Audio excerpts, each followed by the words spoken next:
പോവാം. പോ.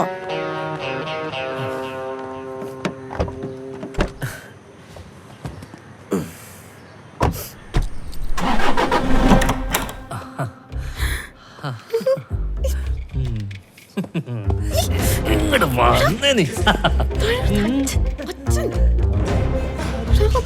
പോടി ഓടുന്നു.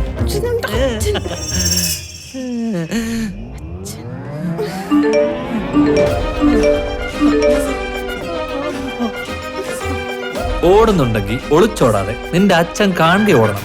അതല്ലേ ഹീറോയിസം. ശരിക്കും അച്ഛാ. എന്താ മോന്റെ പേര്?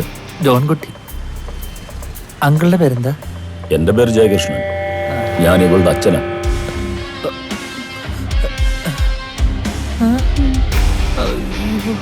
നിങ്ങൾ എന്നും വരാറുണ്ടോ ഇവിടെ? ജോൺ എന്റെ കോളേജ് മേറ്റ് ആണ്. ഇപ്പം വഴി വെച്ച് കണ്ടു. കുറച്ചേരം സംസാരിച്ചിട്ട് പോവാന്ന് കരുതി.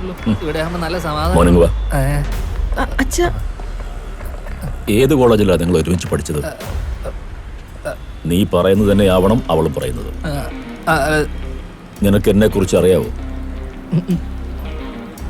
ഇനി അവളെ കാണരുത്. അങ്ങനെ എന്തെങ്കിലും ഉദ്ദേശം ഉണ്ടെങ്കിൽ എന്റെ സ്വഭാവം നീ അറിയും.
വാ ചേച്ചി, വാ.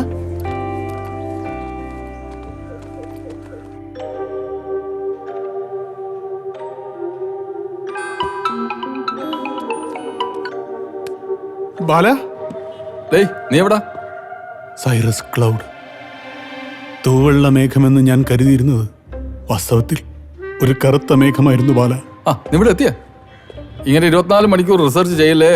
കാർ മേഘം വെളുക്കുകയോ കറക്കുകയോ ചെയ്തിട്ട് വാ, ചായ കുടിക്കാൻ പോവാ. ചായ വേണ്ട ബാല. പിന്നെ ഈ സമയത്ത് മറ്റു കുടിക്കാൻ പറ്റുമോ? നീ ഇറങ്ങി വാടേ. എന്റെ പ്രവചനങ്ങളെല്ലാം തെറ്റുകയാണല്ലോ. ഇത് എന്തു പടാ ഇത്? നീ ഇപ്പൊ എവിടാ?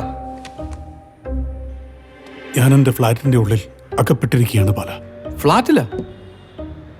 നീ എന്ത് പിച്ചമ്പായി പറയുന്നത്? ഫോൺ ബിന്ദുവിന്റെ കൈ കൊടുത്തേ. ബിന്ദു പോയി. അവള് പോട്ടെ, നീ ഓഫീസിൽ വാ. എങ്ങനെ വരെ? ഫ്ലാറ്റും പൂട്ടിക്കൊണ്ടാണ് അവള് പോയത്. ഞാൻ ഇതിനകത്താണ്. എന്തോ സംശയം തെറ്റി കാണും. അതാണ് അവളെ ഫ്ലാറ്റും പൂട്ടിയിട്ട് അങ്ങ് പോയത്. അവളെവിടെ പോയാ? അവൾ എങ്ങോട്ടാ പോയി? ആരുടെ കൂടെയോ പോയി. ഞാൻ പെട്ട്, എല്ലാം കൊണ്ടും പെട്ട്. രവി, ഹലോ രവി, ഇനി ഉള്ളതാണോ?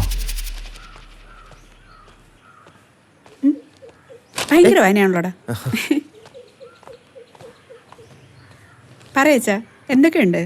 അല്ല മോളെ, നിന്റെ കൂടെ രവിയും മോളും വരുമെന്നാ ഞങ്ങൾ കരുതിയത്. ഞാൻ പറഞ്ഞില്ലേ അച്ഛാ, രവിയേട്ടൻ്റെ മീറ്റിംഗ് ഒന്ന് കഴിഞ്ഞോട്ടെ, ഞങ്ങൾ വരാം. വരുന്നു. എത്ര കാലം ഇത് കേൾക്കുന്നു. എന്തായാലും ചേച്ചി വന്നല്ലോ, എനിക്കത് മതി. സത്യം പറഞ്ഞാൽ അങ്ങേര് വരണമെന്ന് എനിക്കില്ല. അങ്ങേര് ഇന്ന് മഴ പെയ്യോ പെയ്യത്തില്ലയോ എന്നൊക്കെ നോക്കി അവിടെ ഇരിക്കട്ടെ. ഭദ്ര, അവൻ അവളുടെ കൂടപ്പറപ്പല്ലേ, അവന് വിഷമുണ്ടാവില്ലേ? പിന്നെ ചേച്ചി, ഞാൻ വേറൊരു കാര്യം പറയാം. വിഷമം വിചാരിക്കരുത്. നിങ്ങളുടെ ഭർത്താവ് ഓഫീസിൽ നല്ലൊരു കോമഡി കഥാപാത്രമാണ്. ഒന്നും മിണ്ടാതിരിക്കടാ. സോറി അച്ഛാ, ചേച്ചി ഇപ്പോഴല്ലേ കിട്ടിയത്. ഇപ്പം പറഞ്ഞില്ലെങ്കിൽ പിന്നെ എപ്പോൾ പറയാനാണ്? ഞങ്ങൾ രാഷ്ട്രീയക്കാർക്ക് ഓഫീസിൽ നടക്കുന്ന കാര്യങ്ങളൊക്കെ അപ്പം പറയാം. ഭദ്രൻ്റെ വിഷമമൊക്കെ എനിക്ക് മനസ്സിലാവും അച്ഛാ. എത്ര ആലോചന അവൻ എനിക്ക് വേണ്ടി കൊണ്ടുവന്നാ. പക്ഷേ എനിക്കിഷ്ടമുള്ള ഒരാളുടെ കൂടെ ഞാൻ പോയി. നിങ്ങൾക്ക് ദേഷ്യവും വിഷമമൊക്കെ ഉണ്ടാവും, പക്ഷേ ഞാൻ ഹാപ്പിയാണ് അച്ഛാ. എന്നാലും ചേച്ചി കണ്ടുപിടിച്ച ഐറ്റം ഒരു 16 ഐറ്റം തന്നെയാണ്.